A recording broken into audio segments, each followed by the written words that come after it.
결혼식 당일 맹공이는 강진아의 폭로에 충격을 받아 입구에서 한참을 망설였습니다. 구단수는 그런 공의를 붙잡고 너 이런 말에 흔들릴 사람이 아니잖아. 서민기 믿는다면서라고 말했지만 공의는 눈물을 참으며 그럼 왜 어젯밤 내 전화에 답이 없었을까? 그걸 믿으라는 거야? 라며 되묻습니다. 구단수는 망설이다. 서민기가 널 배신했으면 내가 가만히 있었겠어? 라고 소리쳤고 공의는 그제야 마음을 다잡으려 했습니다. 그러나 그 순간 서민기와 강진아가 나란히 걸어오는 모습이 보였습니다. 강진아는 공의를 향해 비웃으며 결혼식은 무슨? 서민기는 어젯밤 내 옆에 있었어. 내가 감히 서민기 옆에 설 자격이 있다고 생각해? 라고 조롱했습니다. 서민기는 그런 강진아의 행동에 화가 났지만 공의의 눈에 담긴 깊은 실망과 슬픔에 입을 열지 못했습니다. 맹공이는 울컥하는 감정을 억누르고 결혼식 취소해. 내가 뭘 믿고 이런 상황에서 결혼을 해? 라며 차갑게 돌아섰습니다. 구단수는 그런 공의를 따라가며 이게 다 진아의 계략이야. 제발 믿어줘. 민기가 널 사랑하는 건 확실하잖아 라고 설득했지만 공의는 사랑이면 뭐해? 나를 이렇게까지 무너지게 만든 사랑이 무슨 의미인데? 라며 눈물을 흘렸습니다. 한편 강진아는 자신이 이겼다는 듯 서민기에게 맞지? 결국 내 선택은 나야. 이제 공의 같은 애는 잊어라고 말했지만 서민기는 차갑게 고개를 저으며 너 같은 사람 때문에 공의가 얼마나 힘들었을지 알게 됐다. 이제 끝내자 진아라고 단호히 선언했습니다. 강진아는 그런 서민기의 태도에 분노하며 내가 널 이렇게까지 만들었는데 날 버린다고? 두고 봐. 넌 내 손에서 절대 벗어날 수 없어라고 소리쳤습니다. 한편 맹공이는 결혼식장을 떠난 뒤 결국 구단수의 집으로 향했습니다. 구단수는 공의를 위해 따뜻한 차를 내놓으며 너무 힘들면 울어. 내가 다 받아줄 테니까 라고 말했고 공의는 그제야 억눌렀던 울음을 터뜨렸습니다. 그날 밤 서민기는 공의를 찾아왔지만 구단수는 문을 열어주지 않으며 이제 공의 인생에서 사라져. 내가 한 짓이 얼마나 큰 상처를 줬는지 알아? 더는 공의를 괴롭히지 말라고 경고했습니다. 서민기는 끝내 공의를 만나지 못하고 돌아섰지만 그의 눈에는 후회와 미안함이 가득했습니다. 한편 어몽당과 맹공부는 강명자에게 맹공이가 남긴 돈 이야기를 들은 뒤 고민에 빠졌습니다. 맹공부는 공의에게 돈을 갚아야 한다는 마음에 강명자를 설득했지만 강명자는 냉소적으로 공의가 그런 돈 필요 없다고 할 애라는 거 몰라? 내가 그렇게 핏더미에 앉고 싶으면 네 맘대로 해라고 냉정하게 말했습니다. 결국 맹공부는 어몽당과 함께 다른 방법을 찾기 위해 동분서주했지만 점점 더 막다른 길로 몰려갔습니다. 이 모든 상황 속에서 강진아는 점점 더 위험한 계획을 꾸미기 시작했습니다. 그녀는 서민기의 모든 약점을 쥐고 흔들기 위해 주변 사람들까지 협박하며 서민기를 자신의 곁에 붙잡아 두려 했습니다. 그러나 서민기는 끝까지 강진아의 요구를 거부하며 공의를 다시 찾아가겠다는 다짐을 했습니다. 이 모든 갈등은 점점 극단으로 치달으며 새로운 위기의 서막을 열었습니다. 맹공이는 구단수의 집에서 눈물로 밤을 지새웠습니다. 그날 새벽 그녀의 전화가 울렸고 화면에는 서민기의 이름이 떠 있었습니다. 공의는 망설이다 결국 전화를 받지 않았습니다.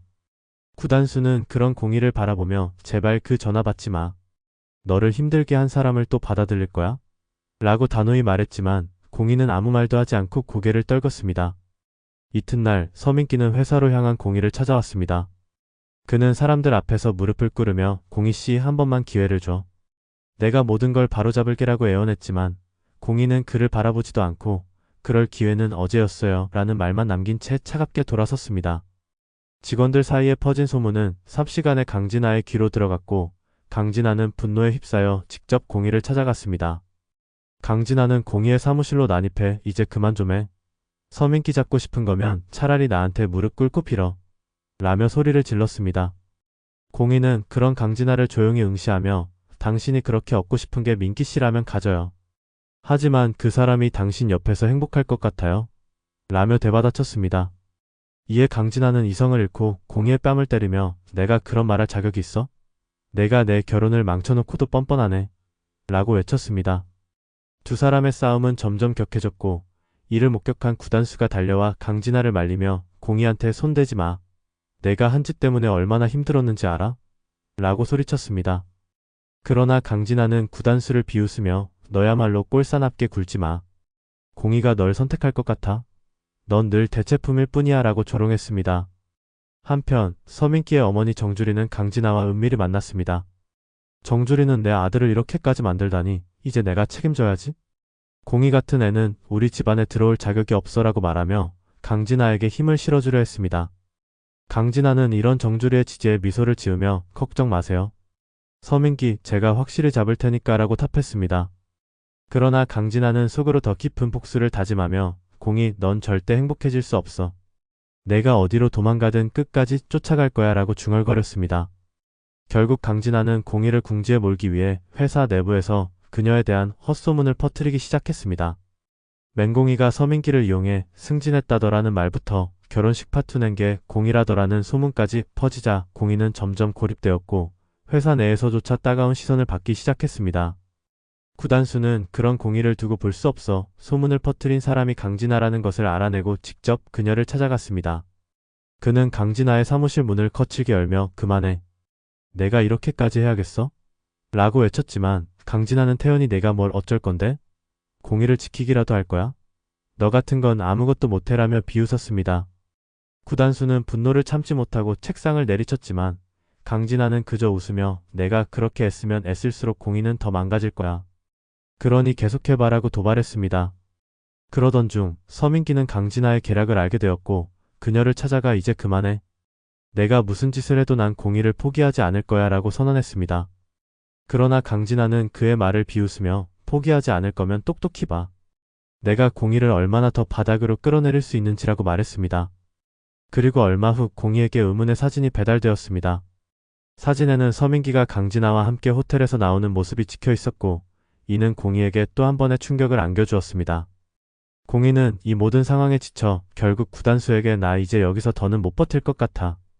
다 포기하고 다른 데로 갈래라고 말했습니다. 구단수는 그런 공희를 붙잡으며 내가 떠나면 강진아가 원하는 대로 되는 거야. 제발 공희야. 내가 널 지킬게. 한 번만 날 믿어줘라고 애원했습니다. 공희는 눈물을 흘리며 구단수의 말을 들었지만 마음속 혼란은 가라앉지 않았습니다. 그리고 강진아는 마지막으로 공희를 끝장내기 위해 치명적인 계획을 세웠습니다. 그녀는 공희와 민기 앞에서 자신이 임신했다고 거짓말하며 민기를 더 깊은 혼란에 빠뜨렸습니다.